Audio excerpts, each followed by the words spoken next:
Good morning, everyone. As we continue our worship this morning in God's Word, we're going to look at a passage today in Matthew chapter 5, and it's verses 13 through 16. Short passage today. But it says, "You are the salt of the earth. But if salt has lost its taste, how shall its saltiness be restored? It is no longer good for anything except to be thrown out and trampled under people's feet. But you are the light of the world. A city set on a hill cannot be hidden. Nor do people light a lamp and put it under a basket, but on a stand, and it gives light to all who are in the house. In the same way, let your light shine before others, so that they may see your good works, but give glory to your Father who is in heaven." God bless the reading of his word, and as Pastor preaches to us this morning.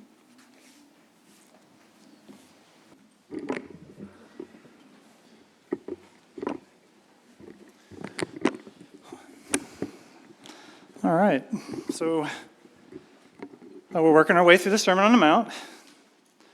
We've finished up the Beatitudes, right? And there was this sort of theme as we were going through that, you know, in this wonderful introduction to this sermon where Jesus is proclaiming, as Matthew said, the gospel of the kingdom. As he's going about claiming that the kingdom is here and the good news of life in that kingdom under his reign, right? He gives us this introduction that clues us in right from the beginning that this is a strange kingdom, right? It is a strange kingdom where the truly blessed people are the poor and the mournful and the meek, right? Those who hunger and thirst, those who suffer for righteousness' sake, right? Those who show mercy in the face of hardship and sin, right? All these things, like the theme was, it's sort of an upside down kingdom. And we talked about how if you were sitting there on the hillside, you know, maybe you would be thinking, I don't know, does this guy really know the way the world works and the way life happens, right? Because where in the world do we see the poor and the mournful and the meek and the merciful, right? Identified as the truly blessed ones. So we talked through that, and if you could get through that and think, okay, yeah, this is intriguing, I'm gonna listen to that. Well, then where he goes next, would probably just, I don't know, it would either blow your mind or you would be thinking, what in the world is this guy talking about? Right? Because not only does he pronounce blessing on these people who are gathered here, who in the crowd were the meek and the mournful and the poor of spirit, right? The people that Jesus had healed, right? Who had been outcast and just tossed aside in society, right? So not only is it strange that Jesus would say to them, you are the truly blessed ones because, look, I'm giving you the kingdom. But then he would say to them this. He would say, and you are salt, and you are light in the world. You are a city set on the hill so that as people look up and see you, that somehow they see the glory of their Father and might give glory back to him. Right? This would have just, because again, remember who he's saying it to. He's not in the high places in Jerusalem saying it to, the religious establishment. He's not saying it to the powerful, the important people in the capital cities. He's here with the social nobodies. He's here with the outcasts. He's here with the sick, those with diseases that he's just healed, who through all their life were just cast on the margins, right? And they've already come and heard, you are truly blessed. And now they're probably having their mind blown because he says, and you guys, as I'm starting this kingdom, you're my salt and you're my light. You're my city shining on top of a hill for all to see. And so today, the simple goal this morning is just to explore that and find and just sit in why that is such an astounding thing that he would say and really just get into what he means by that. And, this is a familiar passage. We've heard this a lot and, we probably know generally what he's saying, right? You are salt, you're salt, whatever. It's a flavor additive, it's a preservative, right? And light, what does light do? Light illumines dark places, right? So we could say, okay, this is what Jesus is saying. You are a preserving aspect in the world. You are my light in shining places. We could sing a chorus of This Little Light of Mine, call it a day, and go home, right? Because we got the idea. Right, but hopefully you understand, or you know from me, I love anytime Scripture gives us an image to sit with and to kind of chew on and unpack and wrestle with. And the thing is, for, especially like a good Jewish individuals who've grown up, in Judaism, there on the hillside, right? They know that there's actually a whole lot, there's so much more richness and depth to what Jesus is saying here, because this is calling to mind some massive themes that they had grown up with from the Old Testament. And so, if you permit, we're just going to sit in this theme and just really try to soak in this image that Jesus is saying to these people, and then we'll make some practical application for us, and then we'll come to the table and derive some strength to go out and to live that, right? Okay, so let's talk about it. Your salt. Salt, timeless flavor additive, one of the most traded and treasured spices. But probably more significantly, it's that preservative aspect of salt. How many of you are going to brine your turkey this week? We have briners in the house. There we go. 1, that's it. 2, maybe.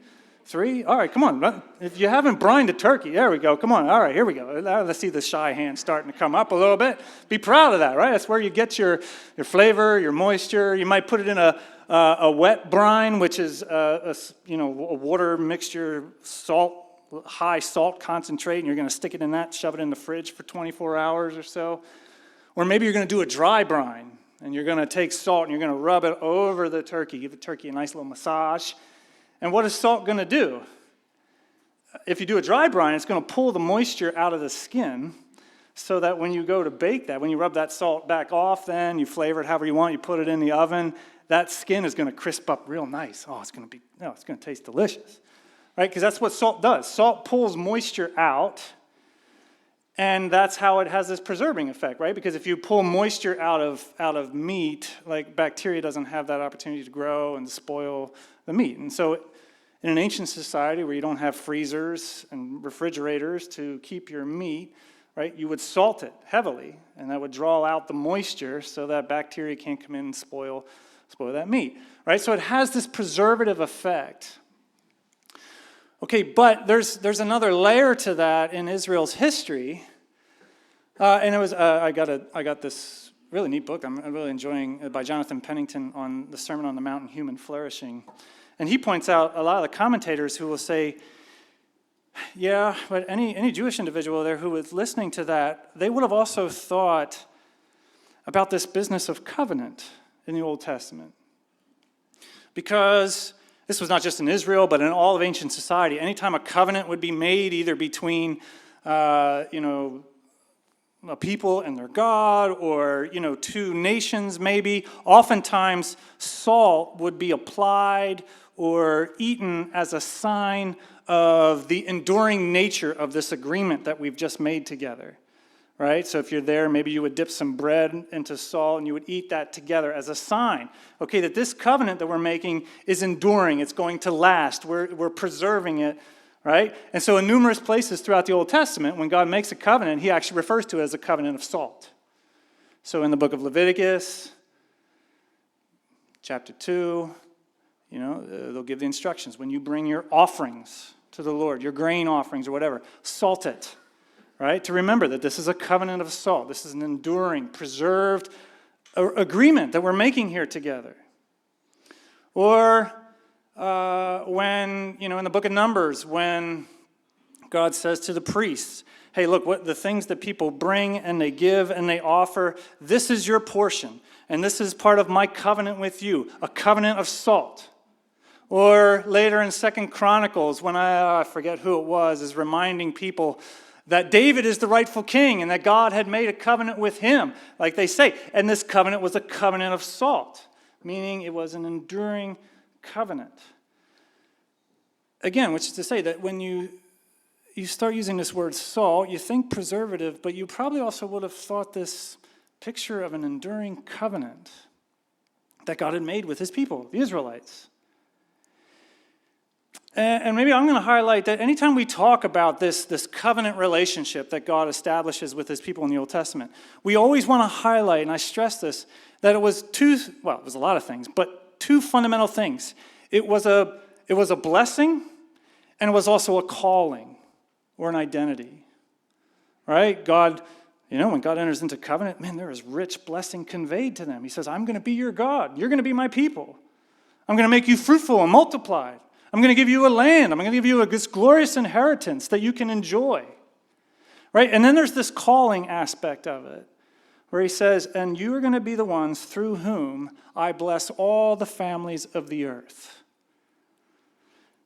And so, I expect you to live according to my purposes, according to this covenant that I'm making with you, the law that I'm going to give to you, right? And as you submit yourselves to that, as you are obedient to that, you are become the agency through which I'm going to reveal myself to the nations. You're the people through whom I'm going to go get all the families of the earth and convince them of my glory and draw them in to this covenant that I'm making here with you today. Okay? It's very important. Anytime we think of covenant, it's easy to just think of the blessings, the prosperity, the land, the promises, but we forget that calling. There was a purpose behind all of that. Tuck that away, keep that in mind. All right, so that's the salt portion. You are salt. You're this preservative, and in some way you are like symbols of my covenant, the way salt is. And you're the light of the world, he says. Oh, this is a rich biblical theme. Actually, let's talk about it this way. Next Sunday, 4 Sundays backed up from Christmas, begins what season? Oh, music to my heart. Yeah, it's fine of a congregation. It doesn't say the Christmas season. No, it starts the Advent season, right? So important.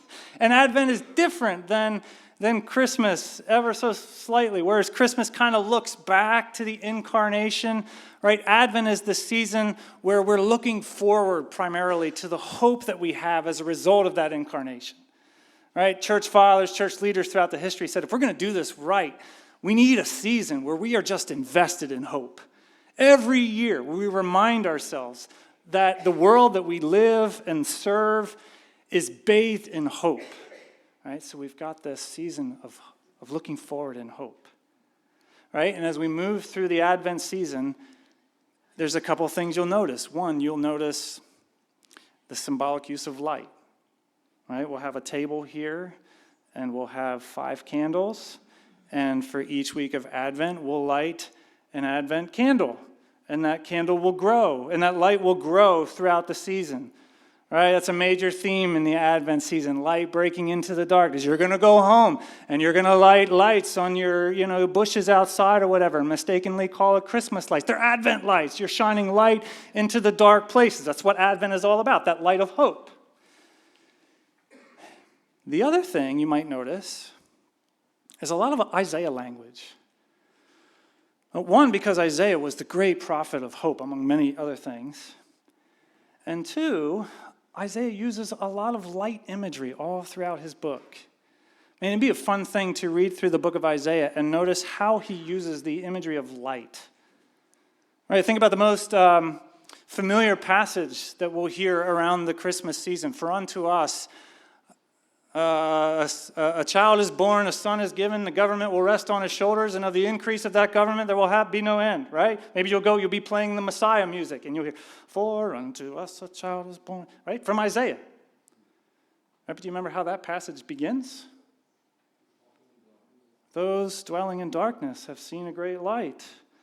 The people who walked in darkness have seen great. Those who dwelled in a land of deep darkness, on them light has come, has shone.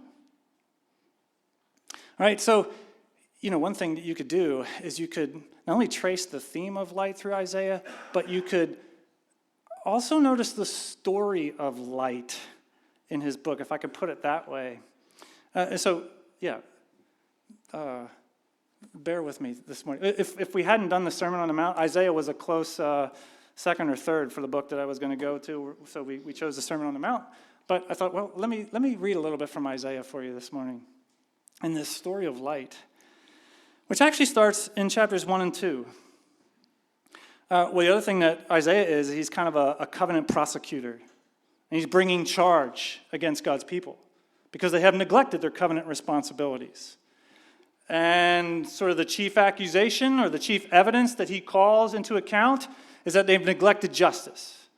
And they've neglected the cause of the poor or the widows and the orphans among you. No one takes up their cause. How can you call yourselves sons and daughters of Yahweh when you care nothing for those in need? Or you deny justice to the weak and to the vulnerable. Right, so Isaiah 1 starts off with this accusation of how Israel in so many ways has failed in their covenant responsibility. But then chapter 2, Isaiah will go ahead and put in a glimmer of hope right at the very beginning. And he'll say, "It shall come to pass in the latter days that the mountain of the house of the Lord shall be established as the highest of the mountains." What is the house of the Lord in the Old Testament? Right, it's the temple.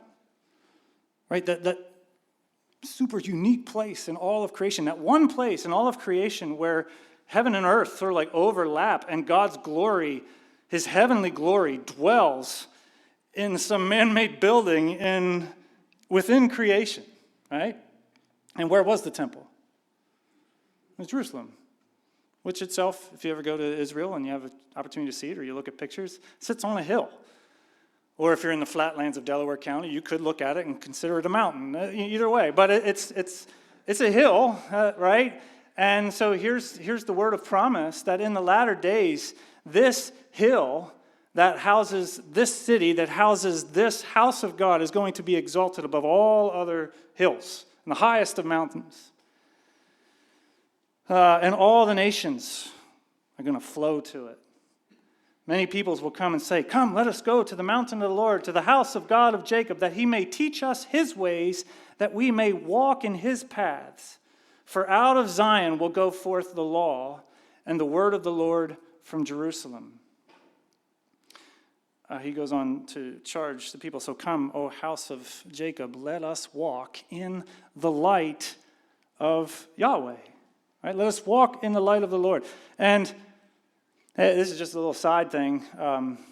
If you get a chance, you might enjoy poking around some of the Bible Project materials, because they've been doing the Sermon on the Mount all year, so there's some neat videos and podcasts. I know I promised I would send us some links out, and I haven't done that. So I'm going to, Mark, remind me to do that this week. Thank you. I think you reminded me before, and I didn't listen, so maybe this week I'll listen. But if you listen to the Bible Project podcast, one thing that they'll point out about this, they actually reference this passage, and they talk about how there's this interesting interplay between light and Torah and teaching. Both of them use this phrase, or, in the Hebrew, right? Light is literally pronounced or, right, which is a part of Torah, and is even a part of teaching, right, to yora, right, that's sort of the verb, to teach. Yora is pronounced sort of that yora, right, so it quite literally means to enlighten. To teach is to enlighten, right, and so here's the picture. The mountain of the house of God is going to be exalted in the latter days above all others. The nations are going to see it. They're going to come streaming to it and say, "Come, let us walk in that light. Let us be enlightened by that law, that deposit of light that's there." And then it's the call. So, hey, we should be walking in that light as the bearers of that light, the bearers of that covenant law.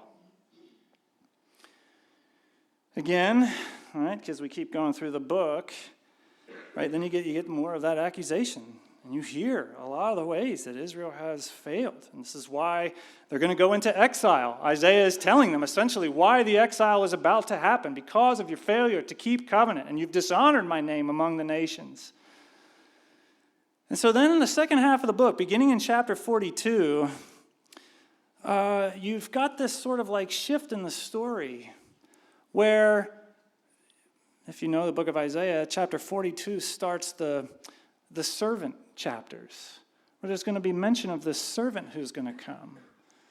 Or it almost sort of sounds like Israel itself, the carriers of the law and the light, is being whittled down to this faithful remnant, almost of one, this faithful servant. So chapter 42, "Behold my servant whom I delight, my chosen in whom my soul delights. I have put my spirit upon him, and he will bring forth justice to all the nations. And then God begins to speak to this servant. He says, I am Yahweh. I have called you in righteousness, and I will take you by the hand and keep you, and I will give you as a covenant to the people and a light for the nations. And then you get a couple chapters in there where we describe what who the servant is and what he does, culminating into that great passage of Isaiah 53, where the servant is going to be marred and ridiculed and slandered and ultimately beaten and, for our transgressions. And by his stripes, all of us are going to be healed. And then on the heels of that comes just all this rejoicing. Isaiah 54, a great passage of rejoicing. Sing, O barren one, you who have not borne children, for your maker is your husband. On it goes. And then you come to Isaiah 60, where arise, shine. Can you quote it for me, Ray? No, I thought you were. Sorry. Arise, shine, for your light has come, and the glory of the Lord has risen upon you. For behold, deep darkness shall cover the earth, and thick darkness the peoples. But the Lord will arise upon you, and his glory will be seen upon you. And nations will come to your light, and kings to the brightness of your rising. Right? You see the picture that's sort of unfolding? And this is where the book is starting to draw to a close, right? So now we're looking forward in hope to this day when through the servant, the full glory of the light of Yahweh will shine upon his people. And as they rise up in that light, and the nations will see it and will stream to it and themselves find life in that light. You with me? Okay, good. Let me take just a little further. Let me move past Isaiah. Let's go back into Matthew. And go back right to the chapter right before the Sermon on the Mount, chapter 4. What happens in Matthew chapter 4? Jesus goes out into the wilderness. Like who else? Who else spent a significant period of time in a multitude of 40 in the wilderness? Right, the Israelites. Yeah, so Jesus goes out and he retraces some of the steps of the Israelites. And he's tempted in the ways the Israelites were. He's tempted with hunger. He's tempted with false worship. He's tempted to put God to the test, right? And to really question, is God actually really with us and for us and present with us? And what's interesting is that where every point where Israel failed in the wilderness or fell short, like Jesus is faithful.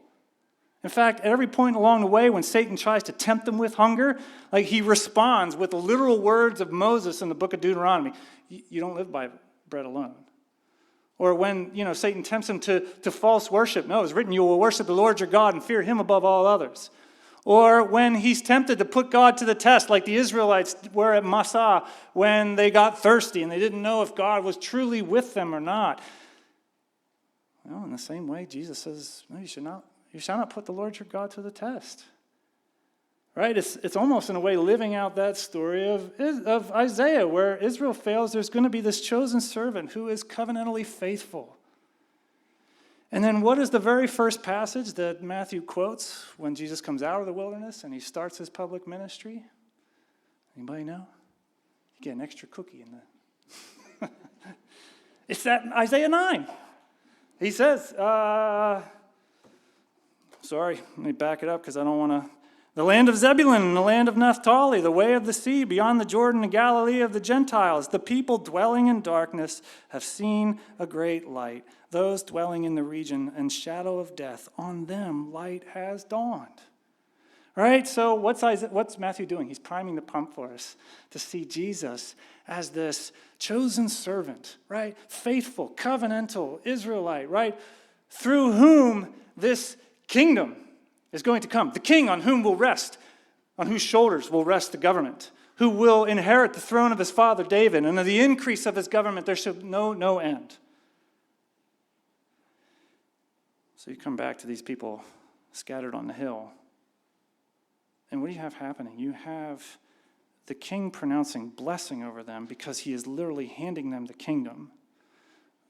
Because he is wrapping them up and bringing them under his reign. And because God here is keeping covenant and restoring and establishing his kingdom and the king is here, he can pronounce blessing to those that he is bringing in under this kingdom. But then he goes further, and he doesn't simply say, and I am the light of the world, a city on the hill, and I am the salt of the covenant. He says, no, you are the salt, are my salt, and you are my light, and you are that city. You, through the indwelling, he doesn't say it here, but you can make that reference through John and elsewhere. You, through the indwelling of my Spirit, you are now that new temple and that new city that's going to be elevated up for all to see and maybe catch a glimpse at long last of the glory of your Creator and be drawn to it. Right? In other words, here it is. These people that are brought under the reign of the King, they are given the blessings of the kingdom, and they are giving that calling of the kingdom. Like, you are called to go be my covenant witnesses. You are called to go be my covenant symbols, right? You are called to be my light. You are the ones called now to move out and to prove to the world that God has been faithful to his covenant, has come back to his creation to restore goodness and beauty, justice and righteousness, light and life. Now do you see why this is an amazing calling? This is an amazing statement of identity that he's giving to these down and outers who nobody cared a lick about just a couple chapters before. You see it? Well, so anyway, what can we say for us here this morning? We weren't sitting there on the hill. We weren't the people. We weren't, these first century Jewish Galileans on the hill. So what about us? Like, what do we say for us? And without taking another whole half hour and walking through how these themes continue to play out in the rest of the New Testament, I think we can simply say this, that in the same way that those who are brought under the reign of this king, right, those that the king hands the kingdom to or gathers them to and live under his reign, it's that same thing. They are both blessed and then they are called. And they are called to represent him and to show forth his light, right? Isn't this what Peter says when he writes to his churches at the Great Dispersion? You are my chosen people, my royal priesthood, a people for my own possession, so that you may declare the excellencies of him who called you out of darkness into his marvelous light. Or isn't this what Paul says when he writes to the church in Ephesus in chapter 5? He says, you are literally light in Christ.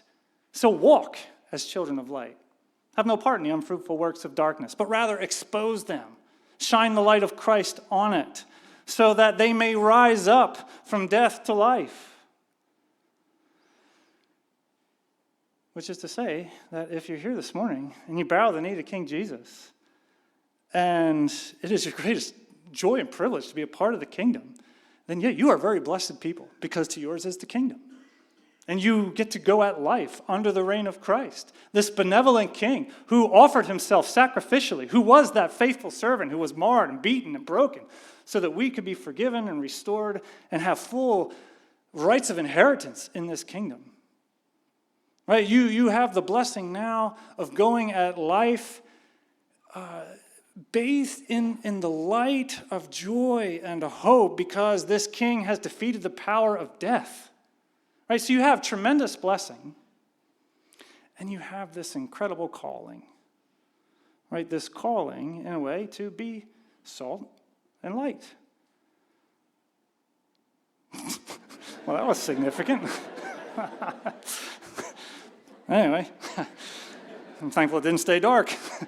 Yeah, that's right. You have this calling to be these symbols that God has been faithful, that he has been covenantally righteous in coming back to his creation in pursuit of justice and goodness and beauty and righteousness and light and life.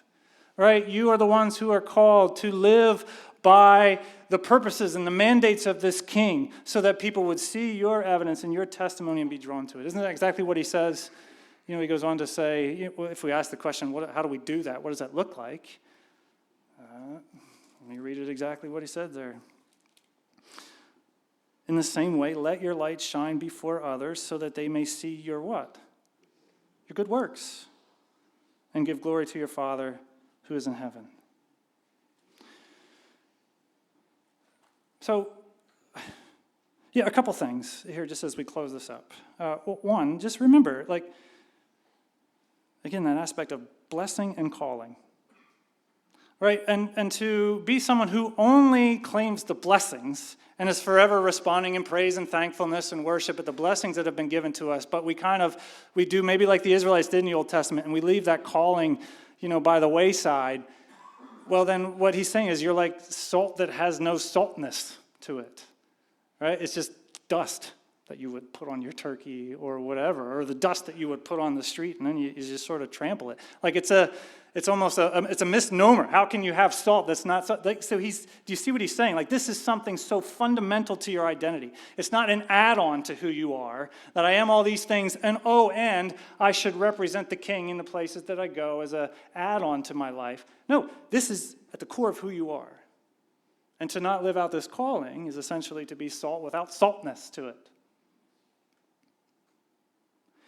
I think the other thing that this does for me is it makes very powerful and very sacred just those very ordinary, common, routine things, acts of righteousness that we pursue day in and day out.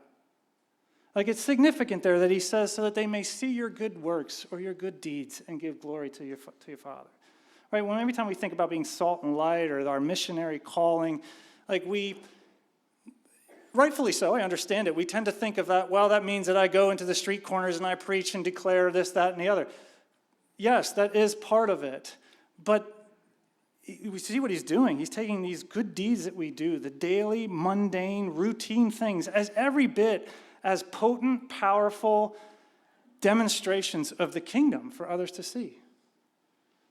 Right? When you're at home and you wage war with your flesh, when your peace is being disrupted, like I talked about for me last week, or and you choose to try to respond in love and forgiveness, not holding debts against people whenever you are mistreated or sinned against, right? In those painful, hard moments, do you see how those are potent, powerful demonstrations of the kingdom? Like, you are showing Christ to the people in the home.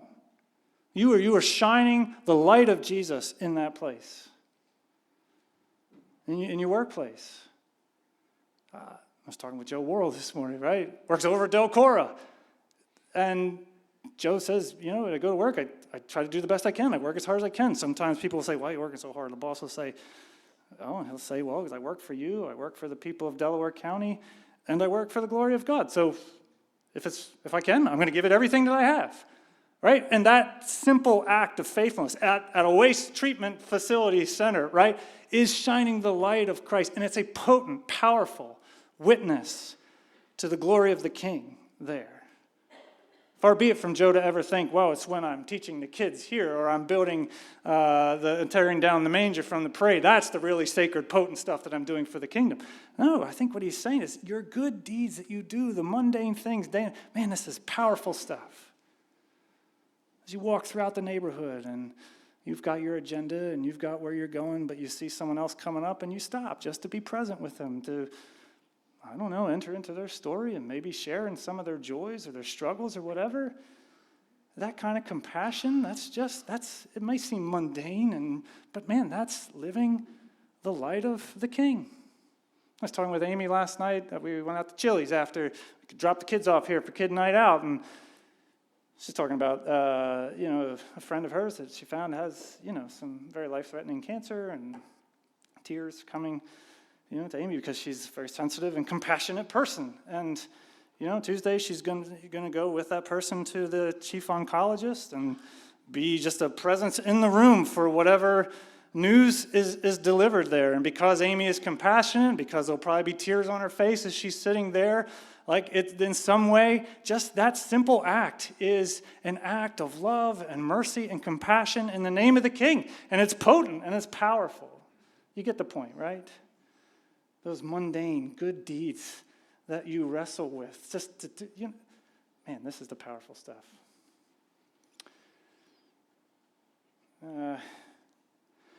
I feel like we're running low on time.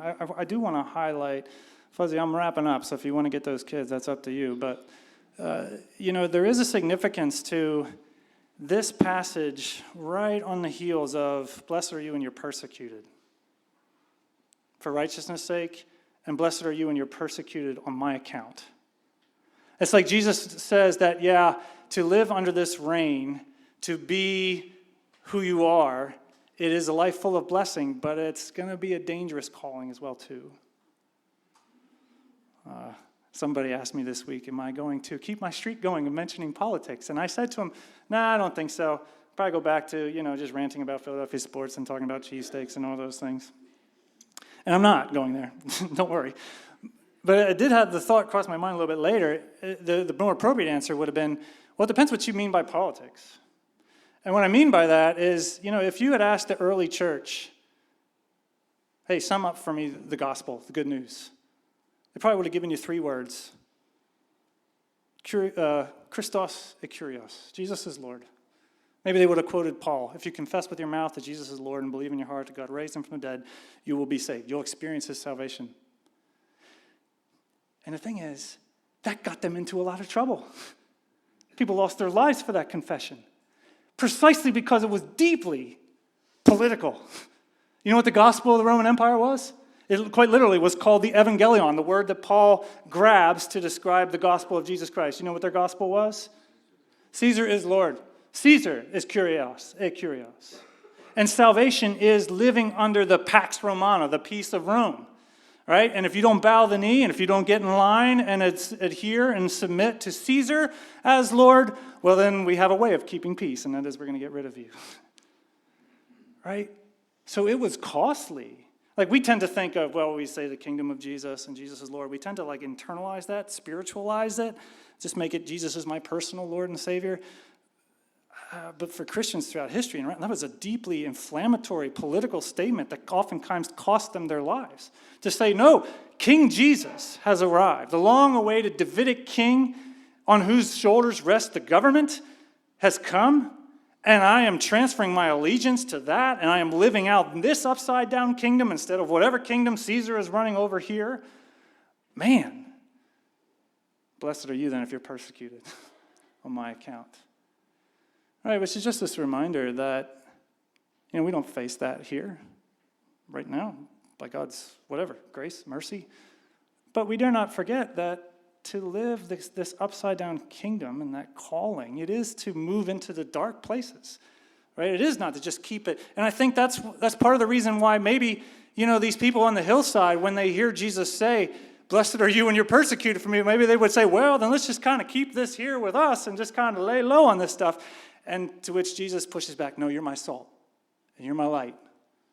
You're my city up on the hill, right? So that's the same thing for us. Yes, there's darkness out there. Yes, there's going to be resistance. Yeah, but you're my salt. You're my light. To bow the knee to me, to inherit the blessings of my kingdom, is also to live out this calling. Danny Sauvé is doing our Thanksgiving service on Wednesday night, or she's planning it, and I got the order of it. And there's a prayer of confession. And I thought, oh, that's interesting. I've done the Thanksgiving service a couple of times. I don't know if I ever put a prayer of confession in the Thanksgiving service. Where's Dick Mack? Dick Mack, did you ever put a prayer of confession in the... No, you never did it. I thought, that's interesting. But then I thought, but there's something good about that, because what is our tendency? To be thankful for the blessings that have been given to us and call it a day, right? To just kind of hoard those blessings and those gifts, or to waste them just on ourselves, right? And so a prayer of confession is good to remind us, no, we can't do that. These gifts are given so that we may be all the more effective vessels, salt and light for the kingdom.